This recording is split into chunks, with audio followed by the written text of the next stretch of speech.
Previously on Nerd Punches Nerd. So what was your favorite part? Marty McFly back. Yeah, that's right. Marty McFly. That's right. When he called up, he's like, "Hey, Herb Planet, I've got the superhero you've been looking for. Your cousin, Captain."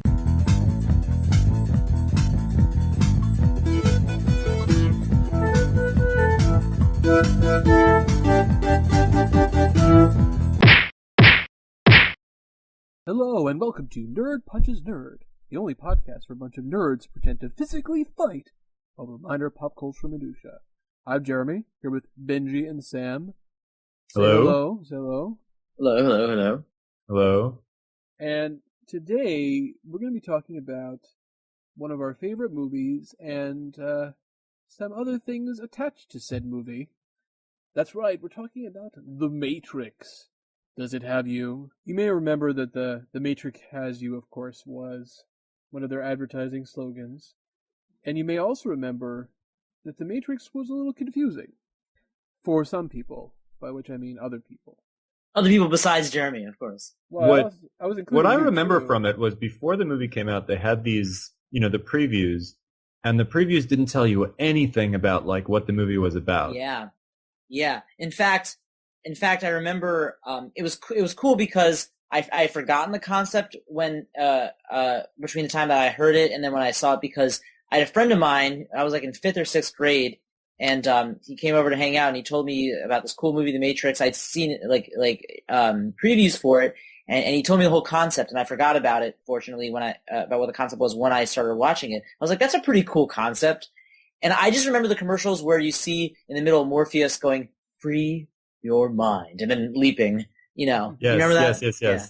So go ahead, And Jeremy. that famous line, of course, no one can be told what the Matrix is. Yeah. You have to see it for yourself. As it turns out, that's not entirely accurate, but it was a cool line. Yes. Before we get going, we're going to play a quick little What If, which is one of our classic games. And today, because of course, our big theme, we're going to take some of our friends, the directors and creators of the Matrix movies, the Wachowskis. They used to be Wachowski brothers, now is Wachowski brother and sister. And, we don't really need to get into that right now, but the important thing is what our topic is. So, the topic is remakes. As some people may know, the Wachowskis, as their follow-up to the Matrix movies, remade the classic cartoon Speed Racer, which was a crappy Japanese cartoon that was turned into a crappy American version. With John Goodman. He did have a cool... I saw a little clip where he really kicks some ass with a helmet. I was talking about the cartoon, but yes, he was in the movie. And, it had some stylistic choices. A lot of people older than any of us, saw that because it was, a later 70s thing. But our question becomes this. If you could choose one crappy cartoon show, it could be 60s, 70s, 80s, even 90s, for them to remake, which one would it be? And who would Hugo Weaving play? Now, Hugo Weaving, of course, being one of the character actors that the Wachowskis love to use. He hasn't been in everything, but he's been in enough. So, I think... He's played, you should say who he's played. Yeah, he was in V for Vendetta, he was in Cloud Atlas, and he was also in the Matrix movies, of course. And he played... Agent Smith in the Matrix movies. And he played V in V for Vendetta, and he played many characters, usually bad guys, in Cloud Atlas, where everyone played multiple characters. So, I think we'll go in order of whose hair is the shortest to longest. Shortest to longest. Okay. I'm talking not facial hair, regular hair. My hair might be the shortest. I did just get a haircut a couple of weeks ago. All right. Well, then I think it's you, Sam. All right, I think mine is the longest because I need a haircut. Okay. So I think we got to order. Well, mine goes up now, and yours just kind of moves out a little bit, Jeremy. But soon mine will be poofing out like Wolverine. Yeah. Go ahead, Sam. You're gonna have the Wolverine fro? It happens to my hair. Like, I have an almost Jew fro. That's the way I look at it. So it goes sort of out into the sides, and if it eventually just grows out, it spikes up a little bit and goes out like in the corners like Logan. But unfortunately, I've not been able to grow adamantium claws. Can you grow the mutton chops at least? I've been working on it. Once I hit puberty. What do you call it? Whiskers? Something like that. Whiskers. Yeah. No, you said mutton chops. That was mutton correct. chops are way funnier. No, I think I'm going more in the direction of becoming like our late president William Howard Taft. Was that his name? Was it William Howard Taft? If you're thinking of Taft, then yes. What if there was a president with that name? What if Taft had adamantium? He was fat as hell as anything, but he had those adamantium claws. Then he'd be way more badass. Yeah, but it would probably hurt a lot, and he'd keep getting cut. Because remember, Wolverine also has the healing factor, so he can, heal after he sticks the claws out of his hands every time. Well, I think they modeled Wolverine after Taft. I'm pretty sure. I think they did. Yeah, his facial features. Right. All right, Sam. Anyway, go ahead. I believe it's my turn. So I'm going to go first, and I would like to see the Wachowski siblings remake He-Man and the Masters of the Universe. Now, I know that there already was a live-action version of Masters of the Universe. Now, maybe some people don't know that, but there was one. It was called Masters of the Universe. It had Dolph Lundgren, who basically is the real-life He-Man. And it wasn't very good at all, and it wasn't particularly faithful to the cartoon. But I feel like the Wachowski brothers really could do something cool with it. And Hugo Weaving, of course, would play Prince Adam's trusted sidekick, Man-at-Arms. Okay. I thought you were going to say Orko. Well, the problem is the voice doesn't really match. No, you're right. I think Man-at-Arms is actually... I mean, I'm going for a more traditional sort of casting here, because I want this to be a faithful adaptation. Yes, I see what you're saying. Okay. Initially, I thought of Skeletor, but Skeletor really has that kind of like really shrill voice that I don't associate with Hugo Weaving. So, but I think Hugo Weaving could pull it off. I think he could be badass at it. The issue with Hugo Weaving, and I guess this sort of segues into what I was going to say. Or do you have more you were going to say, Sam? That's all. You go ahead, please. It's interesting because I think of Hugo Weaving first and foremost as Agent Smith, which I think a lot of people do if they know Hugo Weaving at least. But the thing is that he's played a lot of good guys primarily. And he was so great as a villain that it would be interesting to see him as Skeletor. And he can do mask acting, which is a skill. He did it very well in V for Vendetta. And like that is a subset of like acting, and like actors will talk about it. Like the mask acting is a specific skill to master. Not everyone can do it. And he would probably wear a mask for Skeletor, or actually Skeletor did just have a he was a skull. He was just a skull, right? Good logic right there, He-Man. Talking skull. Okay. And he was ripped. He was the most muscular skeleton in history, I think. Right. Well, Jeremy had some pretty cool He-Man action figures. I remember growing up that I played with a lot that actually lasted a pretty long time. And he had a Skeletor one, which I really liked, and a He-Man one. I had one that was like called also Joel had one. Triclyde or Three Eyes or. That's right. That's right. What was interesting is that the legs broke off, but then we basically turned him into like a floating guy. Yeah. So I didn't realize he wasn't floating. Yeah. That's great. Because remember, we pretended he was like kind of this like sort of magical sprite or whatever. Like he could like do magic, but he's also kind of a creature, kind of like Final Fantasy Black Mage sort of guy. That's the way I kind of looked at him. You know what I'm saying? Yeah, yeah. So, it's called the creativity of children. Ah, indeed. Yeah. Indeed. Well, actually, Orko was very similar to like the Final Fantasy Black Mage in just in the way he looked with his wide brimmed hat that was like pulled over his head. Who copied whom? Dun dun dun. Okay, so I'll go into mine. This is a show that I actually enjoyed at the time, but I realized later on that it's shitty, which is Sonic the Hedgehog. Okay. I think I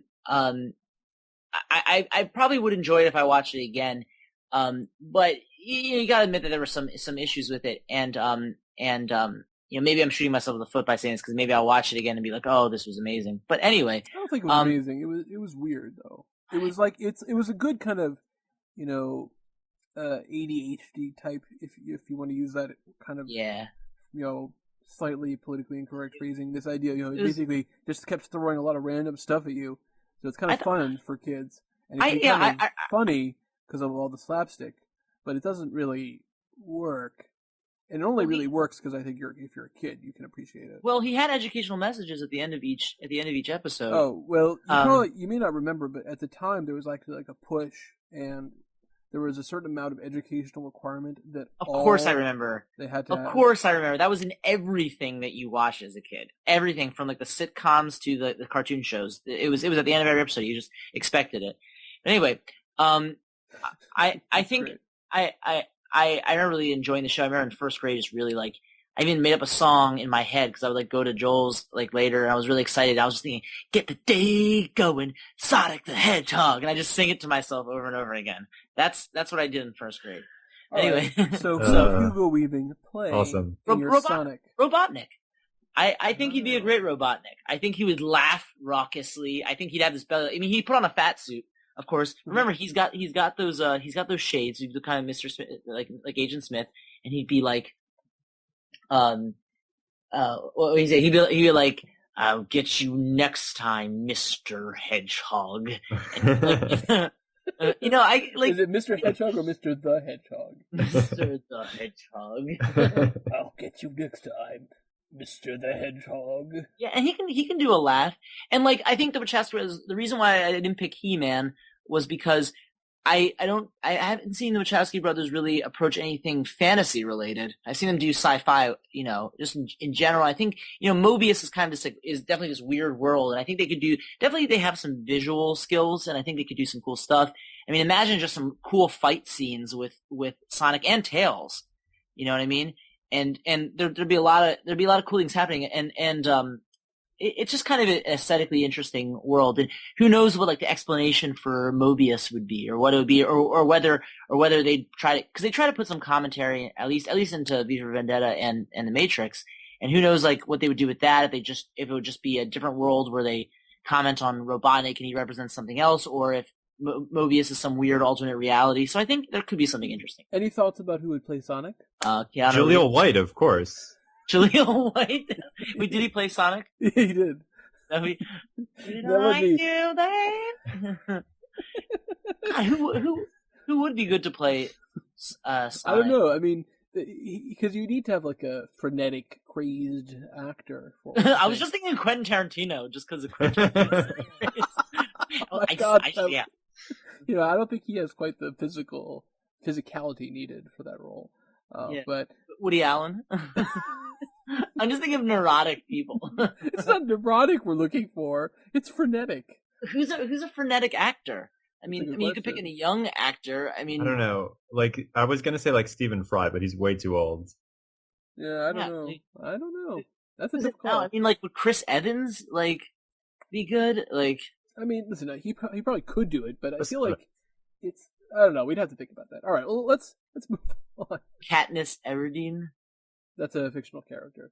So I was thinking about originally G.I. Joe and like Cobra Commander, but then I realized that there already was a movie that was made, and Joseph Gordon-Levitt played Cobra Commander in the best acting in the movie.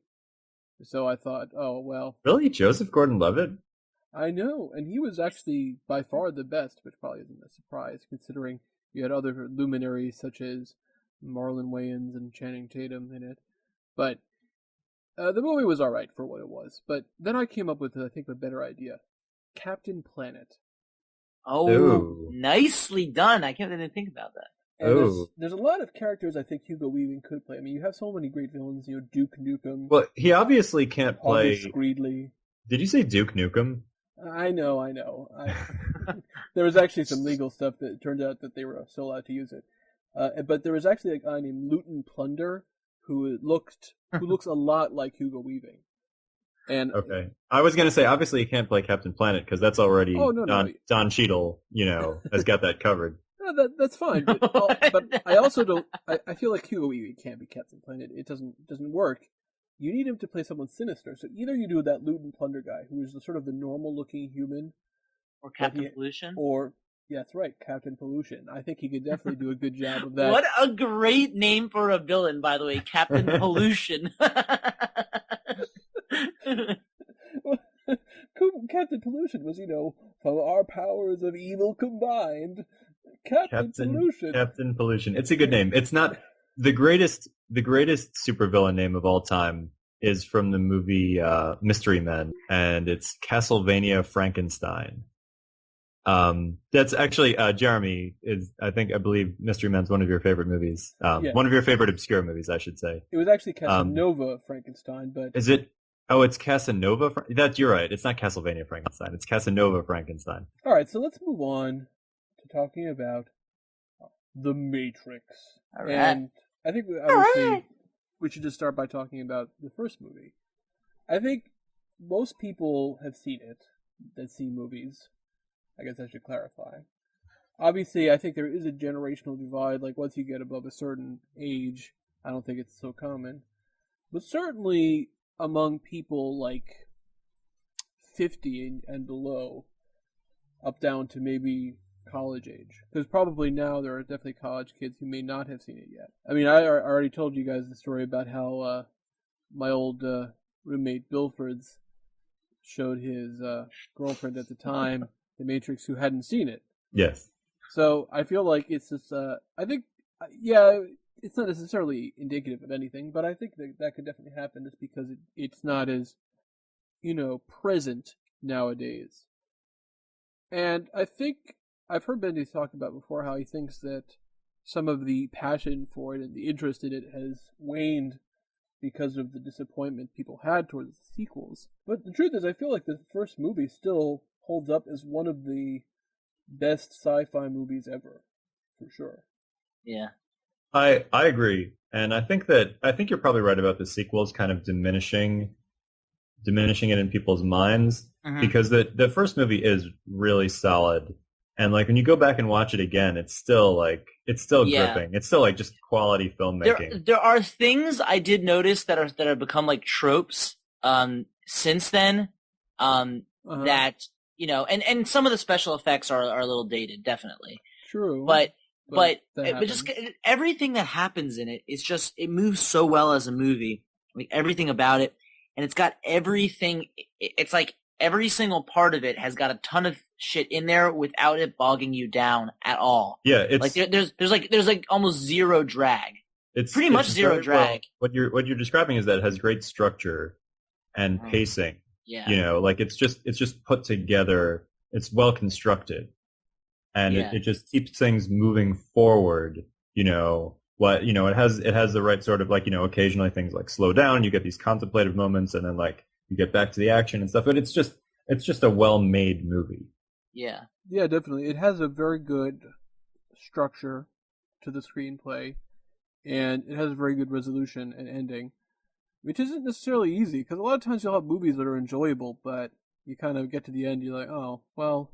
Or really cool. They have really cool ideas, especially ones that have like really cool ideas, and there isn't a satisfying ending. I mean, I just find in general that satisfying endings are hard to come by. Well, you know what? I'm gonna posit a theory that the reason that the Matrix ending is good is because they didn't try to do something unpredictable.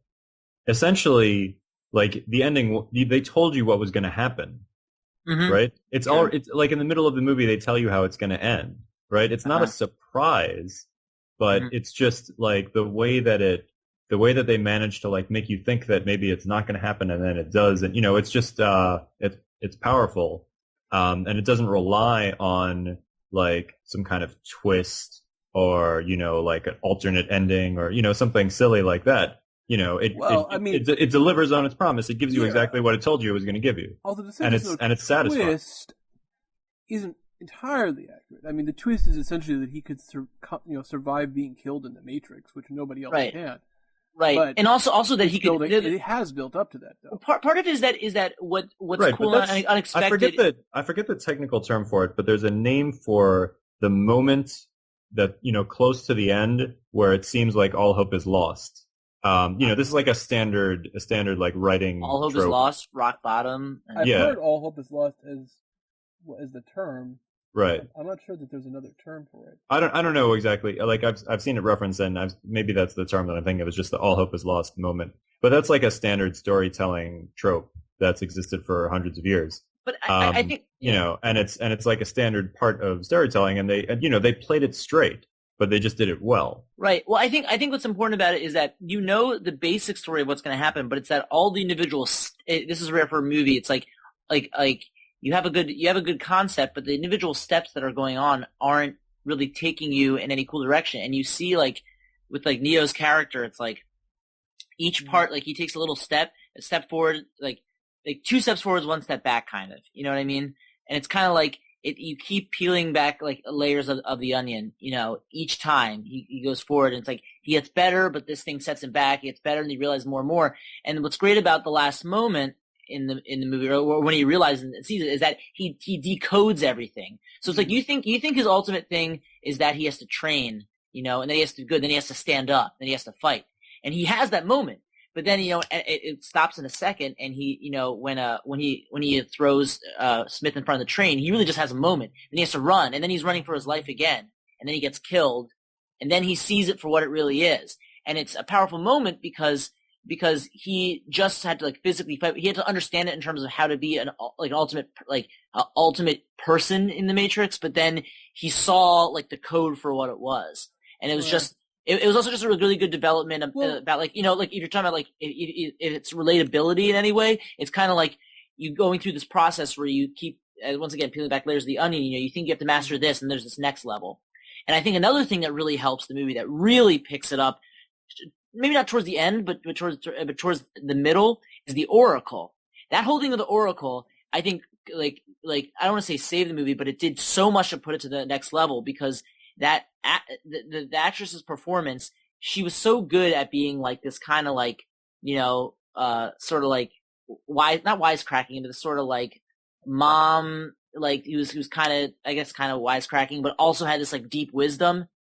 And it was just, and she wasn't what we expected. Exactly. When we were told, oh, you're going to visit the Oracle, like it's sort of a little off-putting. Yeah. That it turns out to be this like, kind of snarky older black lady. Oh yeah. And remember what she says? She says, "You're not the one." Right. Yeah. Right. Yeah. Which is sort of an interesting way to play it. I think we were talking about before, this low point, the all is lost. The major setback. I mean, I think a lot of people use a lot of ways to put that, but I think the getting to that point was required to have all these little things that happen. Now, how do we get there?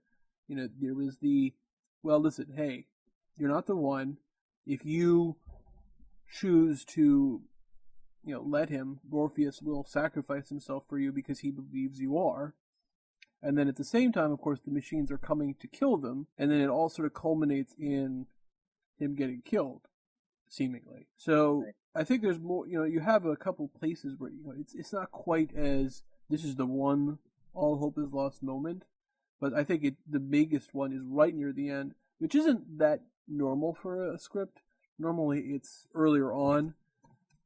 What, the all hope is lost moment? Yeah. I think it's very common for it to be like very close to the end. It's if you have like 5 acts, or maybe not in Act 4. Maybe not. I guess in the Matrix, it actually happened. Like it's like 5 minutes before the end of the movie. So yeah, what I'm saying is like pretty late. If you were to say like if you like a typical structure is like 5 acts, right? Normally it would be in the 4th. In this case, it's in the 5th. Right. So it's a little bit different. Which what does it really do? It basically gives us 2 all hope is lost, because the first one is with Morpheus, and the second one is where he dies, and it seems more like, well, is he actually going to die? And we don't really know. And of course, they give us the interesting reversal of Sleeping Beauty, where true love's kiss, essentially, you could make the argument, is what brings him back. Yeah, that is like the one part of the movie. I don't have a problem with it because the rest of the movie works well. But like that's like the one part of the movie that like that like I was like, really? Like, were they that in love? It wasn't about being in love. It was about the human connection. It was the thing that makes Oh. Neo become the one is having the connection, having the human connection. The thing that helps the Trinity. well, the thing that brings it back. Yeah. It's the thing that brings Yeah. it back is seeing other people, is being connected to other people. Because we see at the very beginning of the movie, he's very isolated. Right. He's all about he's all about these conspiracy theories, trying to find out who Trinity and Morpheus are, and Morpheus. he's caught up inside his own head. Yeah. And he has to learn at the end of the movie to value other people, and not only that, but to value them more than himself. And I think that's part of some of the issues that happen in the sequels, but we'll get to that when we get to that. Yeah. But I think definitely, you have it's just interesting. It's nice to be able to have sort of a little bit of the role reversal from a gender perspective for the Sleeping Beauty thing, because that's kind of what I'm saying. I think that's totally intentional too. Yeah. Okay, yeah, I actually hadn't thought of it from the Sleeping Beauty angle, but that is interesting, and you're right about it being sort of a gender reversal, which is cool. Yeah, and I think there's also a lot of other interesting things to think about. I mean, I'm going to get into the what if in a minute, but I think you could definitely, although it's played up even more later on, in the beginning, Trinity is sort of given a slightly androgynous look. Right. And, even at the beginning, Neo said, "I thought you were a dude." Most dudes do, which of course is an interesting little take on the whole sexist way that people are in general. And then when she whispers in his ear, she's like, "I actually have a secret penis." That's what she whispers in his ear. It's the question and the penis that drives this, Neo. Of course, Keanu Reeves is also portrayed kind of androgynously. Yeah. And most of the characters are. Yeah. Yeah, I mean, part of it is just sort of the aesthetic. It is also, I mean, think like, it's intentional. Well, no matter what, it's kind of like, definitely the artist creating it is going to have some sort of impact on it. So, for instance, like if I'm going to go to like Fight Club, not a lot of people know this, but the guy who wrote Fight Club, Chuck Palahniuk, is gay, and even though those characters in Fight Club aren't supposed to be gay at all, like there's still this not almost homoerotic thing going on. Like, I mean, there's like these like connections between the men. You know what I mean? It's all about the men getting together. There's it's definitely there. And Edward Norton getting jealous of Jared Leto's character, who looks kind of pretty. That whole thing, saying I want to destroy something beautiful. Anyway, and then they live together and they whatever. And then with the Wachowski siblings, I mean, one of them was like questioning her gender or sexuality. I mean, I'm assuming, or who knows what was going on inside her head. I'm not presuming that I knew what's going on with her, but still, I mean, like, I imagine that affects it. I don't know if they were trying to make a point about it, but I think that's an interesting aesthetic to it, and I think that does affect it. So I think that it's both of those things. I think they thought the aesthetic was cool, and I think they also wanted to play a little bit around with gender roles. In a certain sense. Not like in a huge way, because obviously they still had the hero be a guy. Right, but they definitely wanted Trinity to be sort of like a more kick-ass type of character, and like, not an effeminate character, even though she is like, I mean, she's not like a lesbian or whatever. Like, she's a female, heteronormative character, but she's tough and sort of like macho at the same time. Do you remember how like one of the early lines in the movie is that the police lieutenant like says like I think we can handle one little girl, and he's like Lieutenant, your men are already dead. And they're probably raped as well. Yeah. Did you know that actually the movie was filmed in Sydney? I believe it was filmed in Australia. Oh, well, that makes sense, but it's interesting. Yeah. Anyway, so yeah, it's I think another good thing about the movie is that it also broke through so many barriers on a number of different areas. I mean, there's aesthetically, special effects wise, which is kind of a subset of it, with the ideas that were there. Like, ideas I don't think had even been presented in movies in that way before. I guess that's it. Ideas, and just conceptually, I mean, people refer to the movie. I mean, like, people who are like There were a couple of other movies. Actually, the problem is Jeremy might have to look this up right now. But there were a couple of other movies that had like sort of similar concepts that came out around the same time or possibly a little afterwards. One of them was called The 13th Floor, and the other one was called Dark City.